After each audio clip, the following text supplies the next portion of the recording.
Hermanos, la Biblia sin duda alguna exhibe de una manera gloriosa la voluntad de nuestro Dios. Usted puede abrir una página y te vas a encontrar allí eh, sobre esa grandeza que Él tiene y que Él representa. Y esta voluntad divina tiene que ver con lo que Él hace con su creación. Él hace lo que quiere, lo que le place, cuando quiere. Y eso es algo que nosotros como cristianos debemos asimilar. La criatura debe entender que su Dios hace lo que desea y cuando quiere. Así que cuando Dios decreta de manera soberana todo lo que va a suceder en su mundo, en su iglesia, con los suyos, este decreto no es frustrado. Cuando Dios decreta algo, todo lo que ha decretado, todo eso se va a cumplir a cabalidad, como Él así lo ha planificado. El día de hoy nosotros vamos a estudiar el capítulo 3 de la Confesión Bautista de Fe de 1689. Un capítulo que contiene 7 párrafos y creo que este capítulo contiene uno de los temas doctrinales más cuestionados a lo largo de la iglesia, que tiene que ver con la doctrina de la predestinación. Y es por esto que vamos a iniciar con el título o el tema de este sermón, del decreto de Dios. Así es titulado en la Confesión Bautista de Fe, del decreto de Dios, y así lo vamos a dejar. Y vamos a ver este capítulo en 2 partes. La estructura de este pasaje, de este sermón, es el siguiente. En primer lugar, nosotros veremos el decreto general de Dios. Y para esto vamos a ir al libro de Daniel, capítulo 4, versículo 24. Y en segundo lugar, nosotros vamos a observar el decreto específico de Dios. Vamos a ir a la epístola del apóstol Pablo a los Romanos, capítulo 9, versículo 15. Mi intención estos minutos al estar aquí con ustedes es que cada uno de nosotros comprendamos que el decreto de Dios nos muestra cómo Él está en control de todo, incluso de nuestra salvación. Cuando estudies el decreto de Dios y cuando escuches acerca de esta doctrina, recuérdalo. Dios está en control de todo, incluso de nuestra salvación. Quisiera ir en primer lugar al libro de Daniel, capítulo 4, versículo 24, para ver nuestra primera parte, el decreto general de Dios. Leemos la palabra en el verso 24 del capítulo 4 del libro de Daniel. Dice la palabra: esta es la interpretación, oh rey, y este es el decreto del Altísimo que ha venido sobre mi Señor, el rey. Esas son las palabras de un joven, un hombre que ya en otras oportunidades ha hablado al rey lo que Dios así ha decretado. Pero creo que estas declaraciones acá son bastante fuertes, hermano, porque Daniel tiene que hablarle al rey Nabucodonosor lo que el Dios soberano ha decretado sobre su vida. Y cuando tú estudias un poco acerca de Nabucodonosor, es un hombre orgulloso, es un hombre malvado, tanto así que cuando Dios utiliza a los caldeos para llevar cautivo a su pueblo, el pueblo de Israel dice: pero ¿por qué a los caldeos? Es un pueblo malvado. ¿Ves que en el decreto de Dios vemos allí lo que es la voluntad oculta de Dios o la voluntad decretiva de Dios? Nadie la conoce, nadie sabe cómo es, pero Él cuando decide que sea así, así es. Así que lo que nosotros vemos es que ese rey orgulloso, malvado, en ese momento, ese rey cree que Él es el soberano de todo. Ese rey cree que Él controla todo. Y el gran Dios, el Dios que todos los dioses tienen miedo y tienen temor, ese gran Dios al parecer está a favor de este hombre malvado, porque ha entregado a su propio pueblo. Entonces, ¿quién puede estar contra el gran Nabucodonosor? Parece que nadie. Y es justamente en ese momento de una gran arrogancia en este personaje donde Dios decide darle un sueño. Y es Daniel o Belsasar quien da la interpretación del sueño. Pero él se asombra mucho sobre la interpretación del sueño. Y es allí en el verso 24 donde dice, esta es la interpretación, oh rey, y este es el decreto del Altísimo. Si te das cuenta, Daniel le está diciendo al rey Nabucodonosor que hay alguien más grande que él, y es el Dios Altísimo. El Dios Altísimo ha decretado algo contra ti, oh rey. Y fíjate cómo él le habla sobre mi señor, el rey. Daniel sabe que en el momento que él diga la interpretación del sueño, Nabucodonosor puede sin duda alguna decretar la muerte de Daniel, porque su interpretación va en contra del principal liderazgo de esa nación, y es su rey Nabucodonosor. Hermanos, sin duda alguna, nosotros cuando hablamos acerca del decreto general o el decreto universal de Dios, surgen tres preguntas. La primera de ellas es, ¿Dios está en control de todo? La segunda pregunta que surge es, ¿Dios está en control de una parte? Y la tercera y última es, ¿Dios no está en control de nada? Y cuando tú escuchas esa pregunta, tú puedes responder de manera afirmativa a la primera. Las otras dos quedan totalmente anuladas, porque todo cristiano sabe que Dios está en control de todo. Eso es lo que sabe. Y eso es lo que nosotros reconocemos, el señorío de Él. Y es justo allí donde nosotros nos podemos percatar las declaraciones de Nabucodonosor, luego que él sufre lo que es este sueño o este decreto divino. Y es que Nabucodonosor dice y reconoce que el Dios Altísimo, el Dios de Daniel, este Dios tiene dominio eterno y su reino permanece de generación en generación. Y Nabucodonosor, él mismo dice, y todos los habitantes de la tierra son considerados como nada. Mas él, el Dios de Daniel, el Dios Altísimo, actúa conforme a su voluntad en el ejército del cielo, pero me he dado cuenta que también entre los habitantes de la tierra. Nabucodonosor admite que el soberano Dios no solamente tiene la facultad de decretar leyes en el cielo, sino también él se ha dado cuenta que este rey soberano, él decreta también entre los habitantes de la tierra.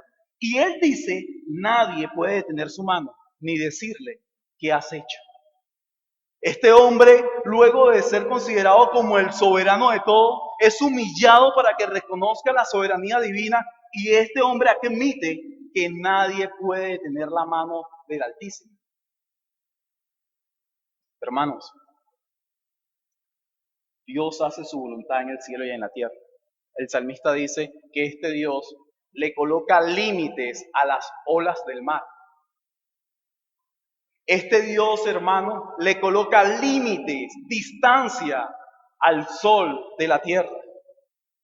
Este Dios tiene en la nada, hermanos, este mundo, su mundo. Así que cuando hablamos acerca del decreto de Dios, estamos diciendo que Dios, desde toda la eternidad, por su propia voluntad, Él ha decretado todas las cosas y todo lo que sucede. Ahora, cuando decimos esto, nosotros tenemos que tener mucho cuidado, porque Dios, como lo dice el párrafo 1, Dios ni es el autor de pecado, ni tiene comunión con nadie en sí mismo, ni tampoco este Dios viola la voluntad de su criatura, ni mucho menos quita la libertad de ellos. La criatura hace lo que quiere hacer porque Dios lo permite. Cuando nosotros hablamos acerca del decreto de Dios, nosotros estamos hablando acerca de la voluntad decretiva de Dios. El párrafo 2, hermanos, que también tiene mucha conexión con el párrafo 1, ya que el párrafo 1 y 2 hablan acerca del decreto general de Dios. El párrafo 2 dice, aunque Dios sabe todo lo que pudiera o puede pasar en todas las condiciones, nada Dios ha decretado porque lo previera como futuro. Su decreto no está condicionado a lo que puede ocurrir. Su decreto es un decreto incondicional. Hermanos, tú y yo cuando escuchamos que viene una sequía, aquellos que trabajan en el campo, ¿qué van a hacer? Vamos a prever las cosas, que se dañe la siembra. Van a buscar algunas plantas para bombear agua y de esta manera darle agua y vida a sus plantas durante la sequía. Cuando tú y yo, hermanos, vamos a Caracas o nos vamos a trasladar en el tren, nosotros decimos, si ocurre una falla en el tren, yo voy a tomar el carro. Y para eso tengo este dinero disponible. Y si no tengo dinero disponible, voy a tomar la ruta más segura para irme a pies hasta el lugar donde debo ir. Prevés algo que puede ocurrir en un futuro. Nuestro Dios no. Nuestro Dios, antes de prever, ya lo ha decretado. Tú y yo prevemos cosas, nuestro Dios no. Él lo sabe todo, Él está en control de todo. Y la confesión es muy clara en su párrafo 2. Nada ha decretado porque lo previera como futuro. Nada, hermano. Así que este gran Dios, Él es el Rey, pero el Rey soberano, el Rey del universo, el Rey del cosmos, y este Rey, su decreto es real. Por ende, su decreto real muestra su soberanía total y su alcance universal, sobre todo. Cuando lees Hechos, capítulo 2 y capítulo 4, dices que este Dios, por su determinado consejo, Él permite que el Hijo sufra. Pero Poncio Pilato y los religiosos de su época entregaron al Hijo por su predeterminado consejo. Así que no es que Dios, Él está manipulando a un grupo de hombres pecadores para que pequen. No, nuestro Dios lo permite. Y es allí, hermanos, donde hay que recordar Proverbios capítulo 19, versículo 21. Si lees ese pasaje te darás cuenta que muchos planes hay en el corazón del hombre. El proverbio dice, muchos planes hay en el corazón del hombre, pero el decreto de Dios permanecerá para siempre. Así que tú y yo podemos hacer muchísimos planes en este mundo. Claro que sí. Podemos planificar nuestro futuro, nuestro matrimonio, nuestros hijos, la educación de ellos, el trabajo. Podemos planificar nuestra economía, nuestras finanzas. Pero la realidad es que lo que va a permanecer para siempre es su decreto. Es lo que Él ya ha determinado hacia nuestras vidas. Es aquí, hermanos, donde pasamos al segundo punto, que es el decreto específico de Dios. Y para esto voy a ir al libro de Romanos capítulo 9, versículo 15. El decreto específico de Dios, Romanos capítulo 9, versículo 15. Porque Él dice a Moisés, tendré misericordia del que yo tenga misericordia, y tendré compasión del que yo tenga compasión. Pablo le muestra a los romanos que la salvación es un acto de Dios. Pablo le está diciendo a los romanos, hermanos, Dios dice en su palabra que Él va a tener misericordia del que quiere tener misericordia. Y del que quiere tener compasión, va a tener compasión. Así que esto no se trata del que quiere correr o el que quiere ser salvo. Esto se trata acerca de lo que Dios ya ha planificado. En el párrafo 3, 4, 5, 6 y 7, nosotros vemos allí el decreto específico de Dios. Y cuando hablo acerca del decreto específico de Dios, me estoy refiriendo a lo que se conoce como la predestinación para vida. Este gran Dios, Él ha dado gracia a algunas criaturas para su propia alabanza, pero a otras criaturas lo ha dejado en su propio pecado para darle justicia para su propia alabanza. Hermanos, el decreto específico de Dios sobre sus criaturas, de una u otra forma, ¿sabes lo que hacen? Dan alabanza al Creador. Así que todo lo que Él ha decretado es para recibir su propia gloria, lo que Él merece, lo que el hombre se está robando. Dios demanda que Él es el único que merece gloria y honra. Por eso nosotros vemos en nuestro tiempo que un artista, un músico, un escritor, muchas veces a su obra él coloca derecho de autor. Y cuando él coloca derecho de autor es que cualquier persona que pretenda tomar una frase, tomar una melodía, tomar cualquier cosa que él haya hecho o inventado, cualquier persona debe pedir permiso a ese autor.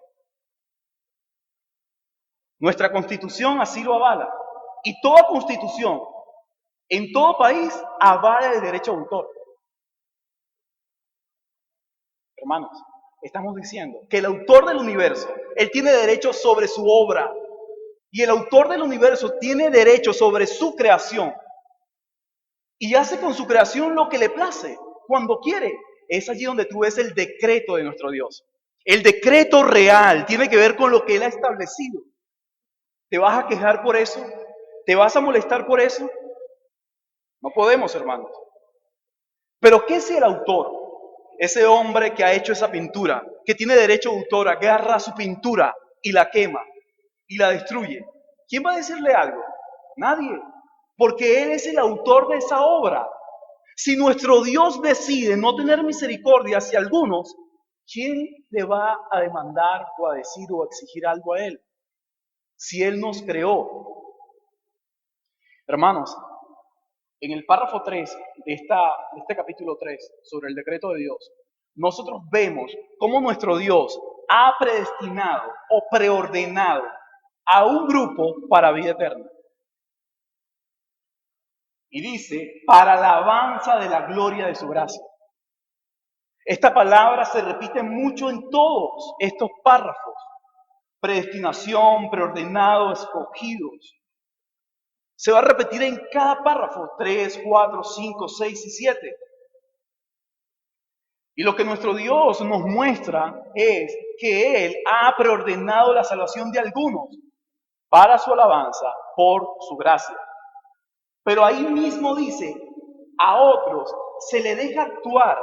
Fíjate, para ellos la confesión no dice que Dios los predestina para el infierno. No.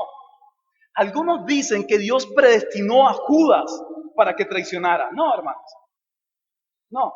Dios predestina para salvación y a los otros los deja actuar en su pecado para su justa condenación.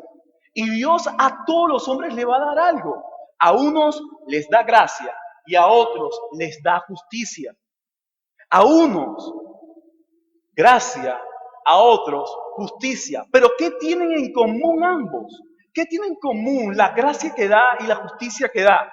Que ambas son para alabanza de su nombre. El párrafo 4 dice que este gran Dios, Él ha predestinado a ángeles y a hombres. Así que no solo Dios predestina a los hombres, sino también a ángeles. Hermanos, dentro de poco, como estamos estudiando la primera epístola de Pablo a Timoteo, te vas a dar cuenta en el capítulo 5 que Pablo le dice a Timoteo, mira, cuando alguien admita alguna acusación sobre un ministro, que tenga 2 o 3 testigos. Recuerda que un ministro es un siervo de Dios y coloca como testigo a 3, Dios Padre, Dios Hijo y a los ángeles escogidos. Y cuando dice a los ángeles escogidos no se refiere a los ministros, se refiere a los ángeles, hermanos, que están en el cielo adorando al Creador. Pablo sabía que los ángeles también son predestinados por Dios. ¿Para qué? Para alabanza de su nombre. Pero si te das cuenta en ese párrafo dice que hay un número definido y determinado de salvos. Así que el único que sabe cuántos han de ser salvos es este Dios, más nadie. Cuando nosotros hablamos, hermanos, sobre predestinación, estamos diciendo que nuestro destino final, bien sea el cielo o el infierno, está en las manos de Dios. Hacia donde tú vayas, si tú has de ir al cielo, al paraíso o al infierno, Dios controla eso. Dios lo sabe. Así que el destino final del hombre está en las manos de nuestro Dios, del soberano Dios. El problema del hombre, hermanos, es que no tiene ningún deseo por Dios, ni por su palabra, ni por ser salvo. El hombre, debido a su naturaleza, no puede buscar a este Dios. Y es por eso que este Dios en su gracia, Él ha decidido alcanzar a los hombres. Así que cuando estamos hablando acerca de la salvación de los hombres, estamos diciendo que Dios es el único que sabe quién ha de ser salvo. Nadie puede cambiar sus decretos. Ahora, el capítulo 5 muestra que la salvación de los hombres es debido al propósito eterno e inmutable de Dios. Y que este Dios, en su decreto para salvar a los pecadores, este Dios no es movido por nadie. Dice, sin que ninguna otra cosa en la criatura le mueva. Así que no son tus obras, no son tus cualidades, no es tu oratoria, no es tu carácter, no es tu personalidad la que te salva. Nada mueve a este Dios para salvar a los pecadores. Él salva porque quiere salvar y decide salvar a quien le place. Pero esto no queda hasta allí. Hermanos, el fin de esta doctrina sobre el decreto de Dios está en el párrafo 6 y 7. El fin, hermano, sin duda alguna, es que todos nosotros, los predestinados para salvación, nos ocupemos en la voluntad revelada de Dios. Es decir, en la voluntad preceptiva de Dios. Nosotros debemos obedecer su palabra, lo que Él ha revelado a los suyos. Solo así, hermanos, solo así proporcionará, como lo dice el párrafo 7, alabanza, admiración, humildad, diligencia y consuelo. Solo así. Cuando tú obedeces la voluntad revelada de nuestro Dios. Yo quisiera terminar con dos aplicaciones que tienen que ver con este decreto divino. Y en primer lugar, iglesia, somos llamados como predestinados a obedecer la voluntad revelada de Dios para dar alabanza a nuestro Salvador. Si tú no estás haciendo eso, si tú no estás alabando a Dios con tus acciones, tú debes examinar tu profesión. Para concluir, amigo mío, que esta doctrina no te desaliente. Si tú no sabes si eres predestinado para salvación, que esta doctrina lo que haga es mostrarte tu impotencia y llevarte ante Dios. Para que en sus brazos, en los brazos del Salvador, tú puedas encontrar un refugio seguro. De lo contrario, tendrás que sufrir la justicia de Dios.